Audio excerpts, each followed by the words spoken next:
Good morning, Dallas. I'm so excited you're joining me for another great episode. And this is going to be one that really hits home to a lot of people.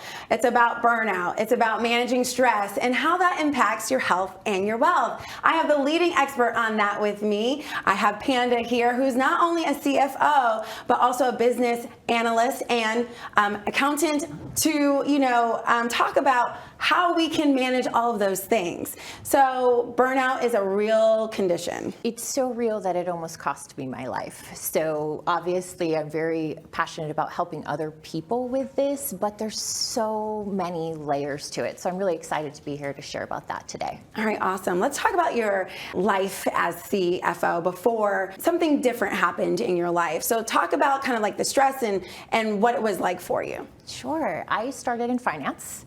So I started in corporate and then later launched my own company. So this company that we're talking about today in business advisory, that was the fourth company I had launched by the time I was 32. Wow. So always the go-getter, always, trying to do more. And that company was very successful. Mm-hmm. We saw 50% growth year over year for 10 years, which is almost unheard of in that industry.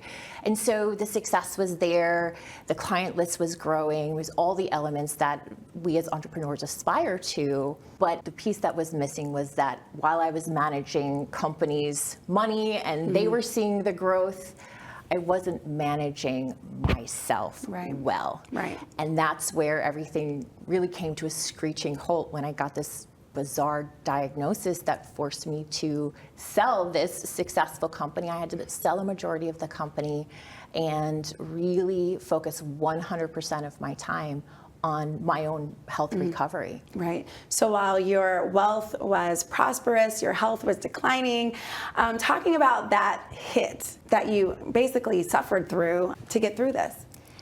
It was a really difficult time, and I still have a little bit of a hard time talking about it because I continued to work while I was sick. And I was hiding it from people because I felt like if people saw a weakness in me, especially as a female entrepreneur, they wouldn't want to work with me, or maybe they would think my work was suffering. So I was showing up to meetings, but I was taking an Uber because I was too dizzy to drive. Wow. I had this dizziness, I had blackouts, I had days that I couldn't walk. Wow.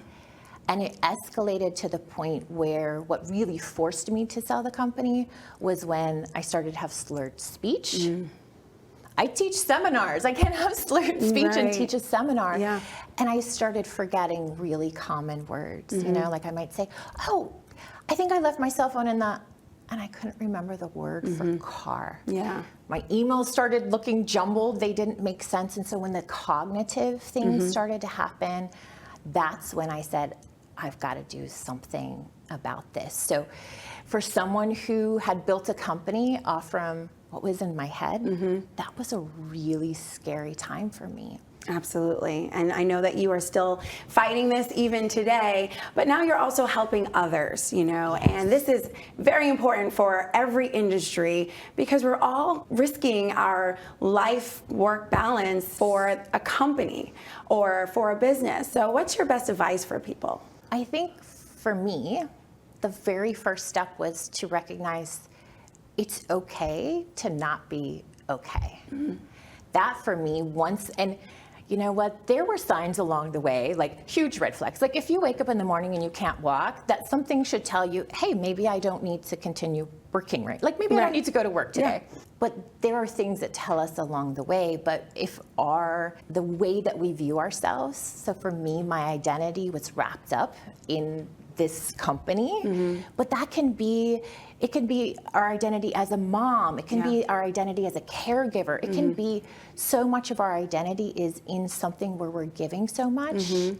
And so the first step is saying, oh, I have to take care of me to be able to take care of something else, whatever that is. Right. And so that really is the first step to really any kind of a major change. Right. Because we know, we could go on YouTube. We have so much information now, right? We can get a fitness plan from home. We can learn how to eat healthy. There's so many resources. Right. But if I don't believe I need them or I don't have time to do them, the resources aren't effective if I can't find the time or recognize the importance. Right. And so that's why I love getting into well, maybe if I do 1 hour of working out instead of a 9-hour workday, science will say I can spend 1 hour working out and do a 7-hour workday and still be as productive. Right. Those are the kinds of things that I try to teach people. I'm not trying to add more to a full schedule.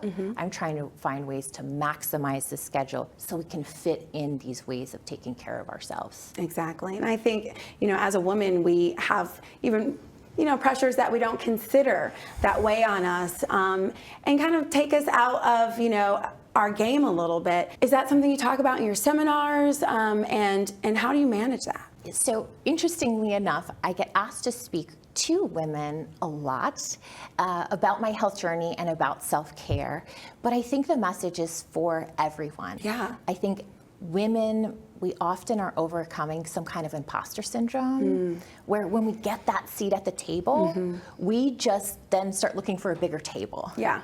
And so when we as women, I spent a career in finance, and often I was consulting CFOs who had been in their position for longer than I had been alive at that time. Right. A full male board, and I'm coming in to tell them how to run a better company. That's pressure. Yeah. And so then feeling like, oh, but because I'm a woman, I have to take it one step further. But when we have this mindset, we're just always raising the bar. Every single accomplishment and achievement, we're looking for the next thing. And sometimes it's hit the goal, pause, rest, recover, look for the next goal. And that's actually how we achieve our goals faster. If we could look at it with that mindset, it actually, there's science. I can share my story. I've developed a method and technique for my workshops. But then I love to back it with science, right? Because I'm an accountant. Right. So I want to throw in the data and statistics for the accountant people like me. If I can see it on a spreadsheet, I can believe it. So I like that part too. No, I think this is great because you give people real solutions to handling some major problems in their own life. And balance is hard. I mean, I know as an accountant, you probably balance a lot of sheets, right? But life balance is one that I think we all struggle with. And it could be considered a little cliche, like, oh, I'm trying to find balance, as if we have to take out one thing to be able to do another thing. And I think that that's kind of the norm when we hear the word balance. So I like to use this method where we're saying we're not necessarily taking out something to replace it with something better for the standard mindset of balance. Right.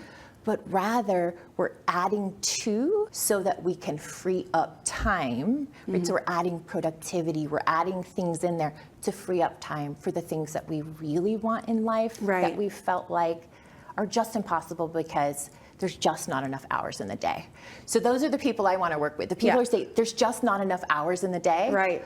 Let's make some hours. Let's create time. If you can create time, you can create anything.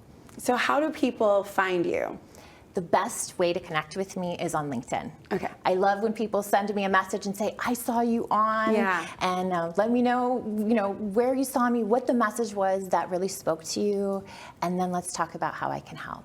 Awesome. So this is not just advice for individuals, but you can take it to a corporate level and really do some amazing self-care work in our community. So thank you. So we touched on self-discovery. Now I want you to talk about burnout. I'm so happy you asked that because I feel like burnout is a word we're hearing so much lately, and I'm thrilled that we've brought more awareness to it.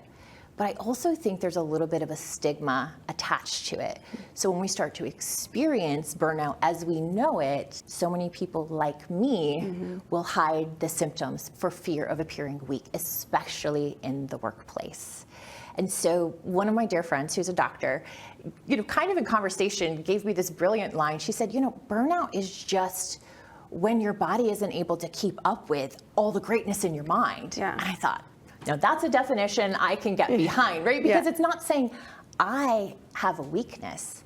It's saying this mind is going 100 miles an hour and I can do and I will do, but this is my vehicle that I need to use to get to those goals. So I've got to put fuel in the vehicle to get to where I want to go. So when we start to look at burnout as this is a physical manifestation of how fast my mind is going, And when I take care of that, my mind can perform better.